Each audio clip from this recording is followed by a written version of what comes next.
Good morning, children. This is Vaibhav Kulkarni, TGT Maths, Jawahar Navodaya Vidyalaya, Usmanabad, Taluka Turzapur. Actually, you might have seen so far so many videos I have prepared on class 9th standard Maths, class 10th standard Maths. My target is to finish off this 9th standard Maths as well as 10th standard Maths for the students.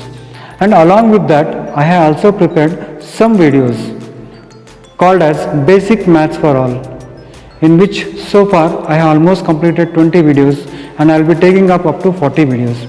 So the content of the videos is to help the students who are having the problems in their basics.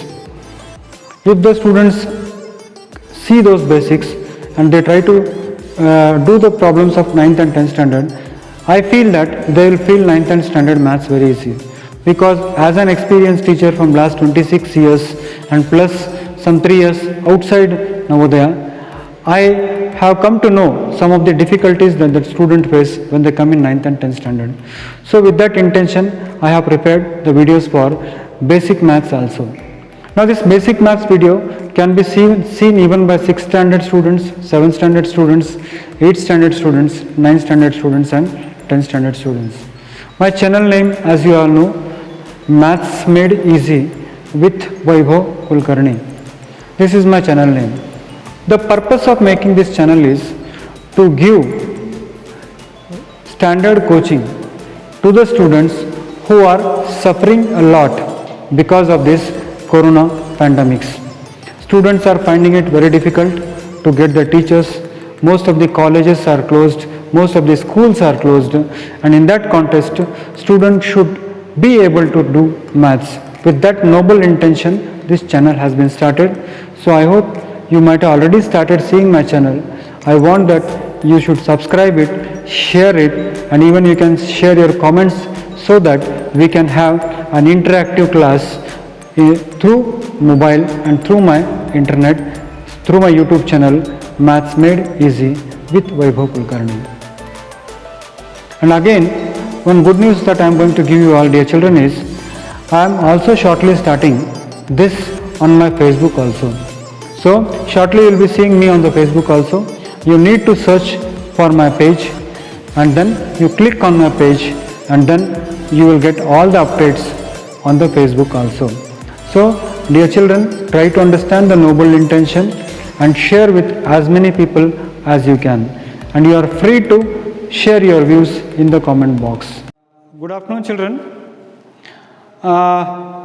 Today we will take up the topic congruency in triangles. Actually the name of the topic is triangles, but we have to deal with the criteria for congruency of triangles.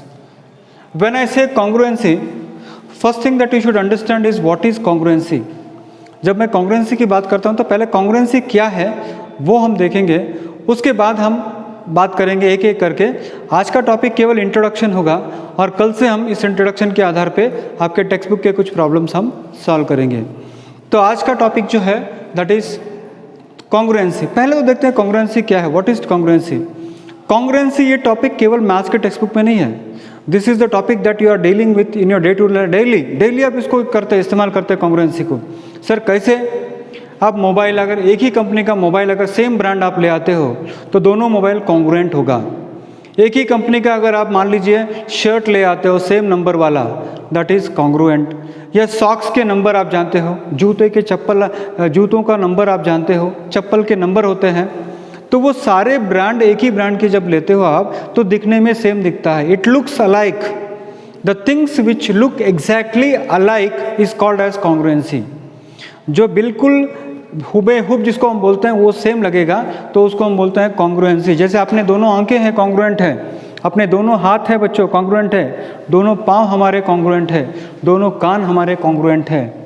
तो congruency ये केवल maths के text book तक नहीं, congruency ये आपके day to day life में हर जगह पर congruency is there. Everywhere congruency is there. Whenever you purchase some television, 2 televisions of the same company, they are congruent. Two mobiles of the same company, they are congruent. 2 notebooks of the same company, they are congruent. 2 scales of the same company, congruent. 2 geometry box of the same company, Camlin say Camlin, they are congruent. Whatever you take, 2 water bottles of the same company, they are congruent. 2 notebooks of the same company, they are congruent. So my dear children, the first thing, the concept I want to make it very clear is, what is congruency? Congruency means exactly same. If you superimpose 2 things over each other, if they coincide with each other, it is called congruency. 2 चीज़ों को अगर लेकर आपने एक के ऊपर एक रख दिया और वो एक के ऊपर एक सुपर इम्पोज हो गया, तो आप उसको बोलते हो कॉन्ग्रुएंसी बोलते हो। तो आप सोच रहे होंगे सर कॉन्ग्रुएंसी अगर सब जगह है तो मैथ्स में क्या उसका संबंध है? अब पहले तो मैंने आपको बता दिया कि व्हाट इज़ कॉन्ग्रुएंसी। अब व्हाट इज़ कॉन्ग्रुएंसी बताने के बाद अब मैं मैथ्स की तरफ आऊँगा और फिर बाद में हमारा जो टॉपिक है ट्रायंगल की तरफ आऊँगा। तो कॉन्ग्रुएंसी इन नेचर भी है, उसी नेचर में भी देखिए पेड़ के पत्तों को आप देखिए कि एग्जैक्टली सेम होते हैं, वो भी कॉन्ग्रुएंट होता है। कुछ आप देखिए प्राणियों को देखिए, they are exactly looking same, they are congruent to each other, जो सेम एज ग्रुप वाले हैं। तो congruency means if you superimpose they should look alike, they are called as congruency. अब कॉन्ग्रुएंसी के बाद अब हम करेंगे congruency in maths. Congruency in maths के बारे में जब बात आएगी तो मैं आपसे अगर पूछूं कि बच्चों 2 लाइन कब कॉन्ग्रुएंट होंगे, आप बोलोगे क्या सर मजाक करते हो क्या हमारे साथ? We know it sir, if the length is same they are congruent. Fantastic children, that's what I am saying. 2 लंबाई 2 लाइन ए बी और सी डी कॉन्ग्रुएंट है। क्यों कॉन्ग्रुएंट है? क्योंकि उनकी लंबाई सेम है। सर ये भी 5 सेंटीमीटर, ये भी 5 सेंटीमीटर, दोनों कॉन्ग्रुएंट है। सर ये हरा कलर है, लाल कलर है, उससे कोई मतलब नहीं है। हम यहाँ पर लंबाई की बात करते हैं। The lengths are equal, they are congruent, that's all. Sir 2 angles congruent कब होंगे बच्चों? क्या सर? बहुत सिंपल है। अगर ये 60 डिग्री है, ये 60 डिग्री है, तो हम ऐसे बोल सकते हैं कि एंगल ए बी सी और angle P Q R congruent है। बहुत बढ़िया बच्चों, तो आप जानते हो कॉन्ग्रुएंसी क्या है? मुझे आपको बताने की क्या ज़रूरत है? जानते हो ना? हाँ सर जानते हैं, बहुत बढ़िया, आप जानते हो। तो इसलिए मैंने आपको बताया कि जो आप जानते हो उसी के लेकर आपको जो जानना चाहिए वो हम बताएंगे। From what you know what you should know I am going to teach you.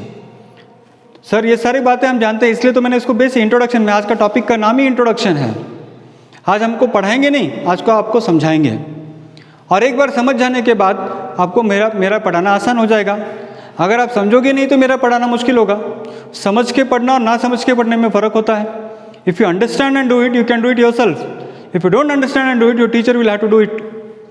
तो 2 एंगल्स कॉन्ग्रुएंट कब होते हैं? जब उनका मेजरमेंट सेम होगा। नेक्स्ट क्वेश्चन की तरफ हम आएंगे। मेरा अगला क्वेश्चन आपसे है, ओ आपने पहचान लिया क्वेश्चन क्या है? Very good. आप जानते हो सर क्या पूछने वाले हैं? क्या पूछने वाला हूं मैं? जान गए? Very good. 2 सर्कल कॉन्ग्रुएंट कब होते हैं? अरे रे मैं देख रहा हूं कुछ बच्चे हाथ ऊपर कर रहे हैं। जान गए आप लोग? Very good. Sir 2 circle congruent तब होते हैं जब उनका रेडियस सेम होता है। बहुत बढ़िया बच्चों, सर हम ये जानते हैं।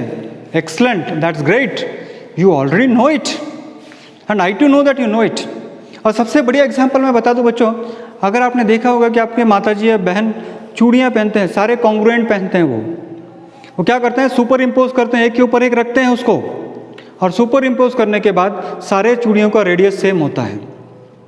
या फिर पापड़ का पैकेट आपने देखा होगा, तो पापड़ का पैकेट आप देखिए एक के ऊपर एक, एक के ऊपर एक, एक के ऊपर एक पापड़ रखा होता है। सब कॉन्ग्रुएंट होते हैं क्योंकि उनका रेडियस क्या होता है? सेम होता है।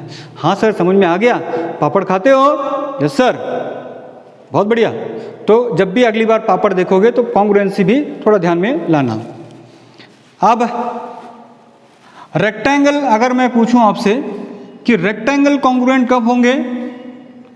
सर रेक्टेंगल कॉन्ग्रुएंट मतलब यहाँ पर लेंथ होता है, यहाँ पर ब्रेड्थ होता है, यहाँ पर फिर लेंथ, यहाँ ब्रेड्थ होता है, यहाँ एंगल 90 डिग्री होता है ना, कोई जरूरत नहीं है। सर रेक्टेंगल के अंदर तो 1 2 3 4 साइड्स होते हैं, फिर 1 2 3 4 एंगल्स होते हैं, कुल मिलाकर 4 साइड्स और 4 एंगल होते हैं। सर जब एक रेक्टेंगल का 4 साइड, दूसरे रेक्टेंगल के 4 साइड और एक रेक्टेंगल का 4 एंगल दूसरे रेक्टेंगल के 4 एंगल के बराबर होगा तो कॉन्ग्रुएंट होगा। अगर आपका जवाब ये है तो मैं कहूँगा यू आर रॉन्ग। हाँ, रॉन्ग कैसे हो सकता है? तुम रॉन्ग हो। क्यों? कोई मुझे बताएगा बच्चों कि आप में से रेक्टेंगल के अंदर 90 डिग्री तो होगा ही, कोई ऐसा रेक्टेंगल भी हो सकता है जिसके अंदर 90 डिग्री नहीं है? होता है ना सर? होता ही नहीं है। कोई ऐसा रेक्टेंगल होता है जिसके अंदर opposite sides are not equal? होता है सर। तो बच्चों 8 एलिमेंट्स इक्वल होने की जरूरत नहीं है। मैं केवल इतना कह दूं कि अगर 2 रेक्टेंगल्स के लेंथ और ब्रेड्थ इक्वल होते हैं तो वो रेक्टेंगल कॉन्ग्रुएंट होगा। That's all sir. एंगल कोई जरूरत नहीं है, क्योंकि एंगल में अंदर हमें देखिए तो देखिए कितना टोटल 8 एलिमेंट्स होने के बावजूद हमने केवल 2 का जिक्र किया।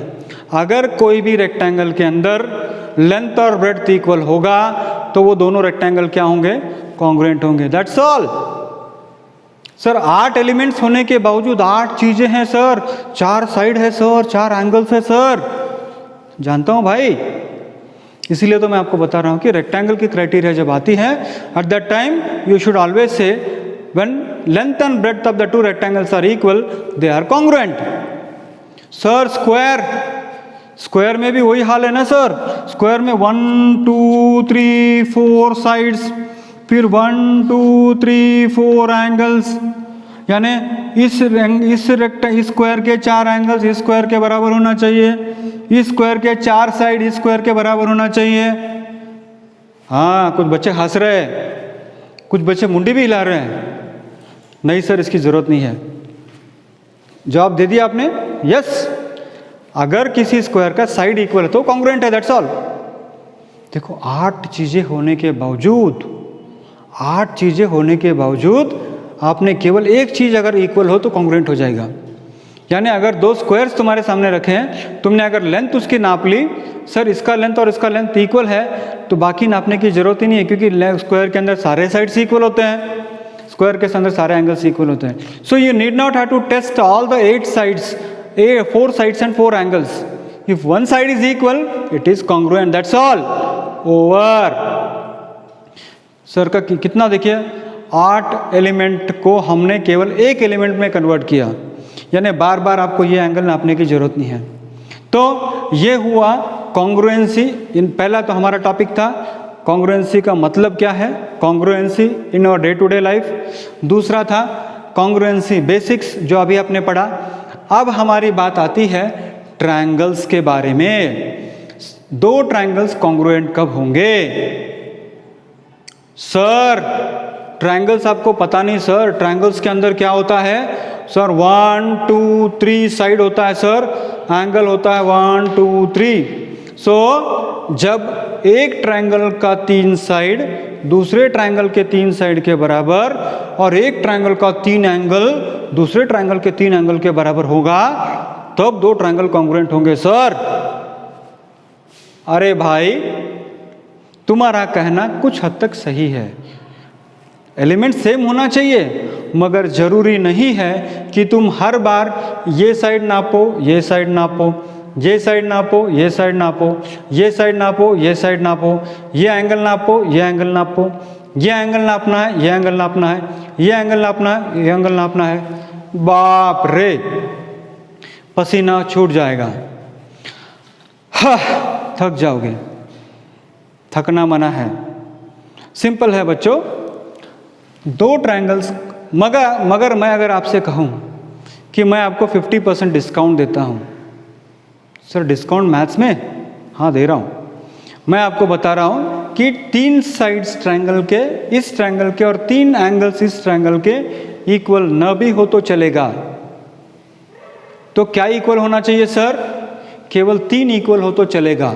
उसको हम बोलते हैं क्राइटेरिया, क्राइटेरिया फॉर कॉन्ग्रुएंसी। यानी हर बार आपको 6 एलिमेंट्स नापने की जरूरत नहीं है।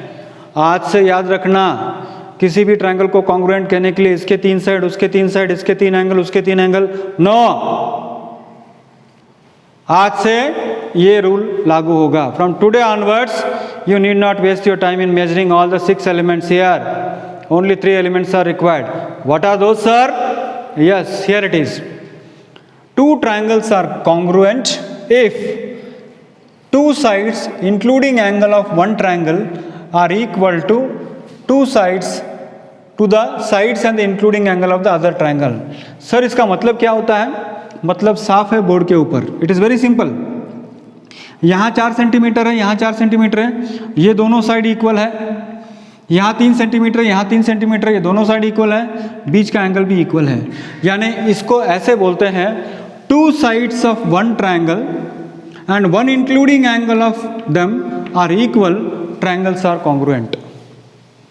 यानी देखो कितना बड़ा दिल है मेरा, 50% डिस्काउंट आपको दे दिया. सर इसका मतलब क्या होता है? इसका मतलब ये होता है कि किसी भी ट्रायंगल के अंदर दो साइड्स अगर बराबर हो और उनके बीच वाला एंगल सेम हो तो ट्रायंगल कॉन्ग्रुएंट होता है. तो ट्रायंगल कॉन्ग्रुएंट होता है. यानी इसका मतलब क्या है? सर ये एंगल ऑटोमेटिक इक्वल हो जाएगा. What about this triangle sir? They will also be equal. And what about this side sir? It will also be equal. तो यानी आज से 6 नापने की जरूरत नहीं है. तो पहला क्राइटेरिया क्या होता है? SAS, साइड एंगल साइड, यानी दो साइड के बीच वाला angle. Two triangles are said to be congruent if two sides of one triangle and one including angle are equal. तो उसको कैसे लिखते हैं हम? Triangle ABC is congruent to triangle PQR. अब याद इसको कैसे रखोगे आप? सास. हिंदी है शब्द आप तो जानते हैं ना आप, सास. क्योंकि सास भी कभी बहुत ही ऐसा कुछ था ना, कुछ सांस, तो या फिर सांस, तो उस शब्द को आप याद रखोगे. तो सांस मतलब होता है टू साइड्स. और ये तो देखिए, तो पहला क्राइटेरिया है 6 के 6 एलिमेंट की जरूरत नहीं है. सर दूसरा भी कुछ क्राइटेरिया है क्या सर? है. कौन सा है वो? ASA rule. ASA का मतलब क्या होता है? Two triangles are congruent if two angles and the including side of one triangle are equal to the two angles and the including side of other triangles. इसका मतलब क्या होता है? दो एंगल्स अगर बराबर हो, तीसरा साइड अगर बराबर हो, तो ट्रायंगल ऑटोमेटिकली क्या होगा? कॉन्ग्रुएंट होगा. सर तीसरा एंगल क्या होगा सर? बिल्कुल बराबर होगा. सर नापने की जरूरत नहीं है, नॉट नेसेसरी एट ऑल. भरोसा मेरे ऊपर कर लीजिए आप, भरोसा आप मेरे ऊपर कर सकते हो. सर ये साइड इसके बराबर होगा, 100% गारंटी है बराबर होगा. This will be equal to this. Sir what about this? This also will be equal. यानी triangle ABC congruent to triangle PQR, criteria होगा ASA. ASA को याद कैसे रखोगे आप? आशा या आशा कहोगे, आशा ऐसे शब्द का उपयोग कीजिए आप, या आशा ऐसे भी कहोगे तो मेरे ख्याल से याद रखने में दिक्कत नहीं होगी. तो पहला वाला फॉर्मूला क्या था आपको? सास. दूसरा क्या था? आशा. सर दूसरा क्राइटेरिया क्या है? Simple, I tell you. Two triangles are said to be congruent if two angles and one side including the two equal angles are equal, then we say two triangles are congruent. Two triangles are said to be congruent if two angles and one including side of one triangle is equal to two angles and one including side of the other triangle. If this condition is satisfied, then we say that triangles are congruent and the rule is ASA, that is ASA. यानी sir बाकी का तीसरा angle बराबर होगा, sir बाकी का दूसरे side बराबर होगा. तो देखिए यहाँ पर केवल लेंथ इक्वल था, यहाँ पर केवल एंगल इक्वल था, यहाँ पर केवल रेडियस इक्वल था, यहाँ पर केवल लेंथ और ब्रेड्थ इक्वल था, यहाँ पर केवल लेंथ इक्वल था. और यहाँ पर ट्रायंगल के अंदर क्या हो रहा है? इतने सारे क्राइटेरिया आ रहे हैं. नेक्स्ट आ रहा है बच्चों आस. AS का मतलब क्या होता है? Two triangles are congruent if any two pairs of angles and one pair of corresponding sides are equal. यानी बच्चों दो एंगल्स इक्वल होने चाहिए, ओके, और एक नॉन इंक्लूडिंग साइड इक्वल होना चाहिए. यानी जहां पर एंगल ना हो, AAS कहा जाता है उसको. तो ये ट्रायंगल क्या होगा? AAS के अंतर्गत इक्वल होगा. यानी हिंदी में इसको आप बोल सकते हो आस. काफ़ी बार आप आस लगा के बैठते हो. आस means what? Waiting for somebody, है ना, आस लगा के बैठना, किसी का इंतज़ार करना। तो सास, आशा और आस, इन 3 शब्दों का उपयोग करके हमने ट्रायंगल के कॉन्ग्रुएंसी का रूल देखा। यानी आज से हमारे सारे 9th स्टैंडर्ड के बच्चे किसी भी 2 ट्रायंगल को कॉन्ग्रुएंट बताने के लिए इसके 3 साइड, उसके 3 साइड, इसके 3 एंगल, उसके 3 एंगल, ऐसे 6 बार गिनती नहीं करेंगे, केवल ये रूल का यूज़ करेंगे। पहला रूल यूज़ करेंगे सांस, दूसरा यूज़ करेंगे आशा और तीसरा रूल यूज़ करेंगे आस। So what does AAS rule says? 2 angles and 1 non-including side of one triangle is equal to 2 angles and 1 non-including side of the other triangle. Then we say that 2 triangles are congruent to each other. तो बच्चों, ये था हमारा आज का topic, जिसके अंदर हमने देखा कि कॉन्ग्रुएंसी हमारे डे टू डे लाइफ में कहाँ आता है, फिर कॉन्ग्रुएंसी की शुरुआत कहाँ से होती है आपके लोअर क्लासेस में, और उसके बाद जो 9th स्टैंडर्ड में आपको पढ़ना है वो आज हमने आज के वीडियो में देखा। कल के वीडियो में हम क्या करेंगे, इसी टॉपिक के ऊपर, इसी 3 रूल के ऊपर जो एक्सरसाइजेस हैं उसको हम सॉल्व करेंगे।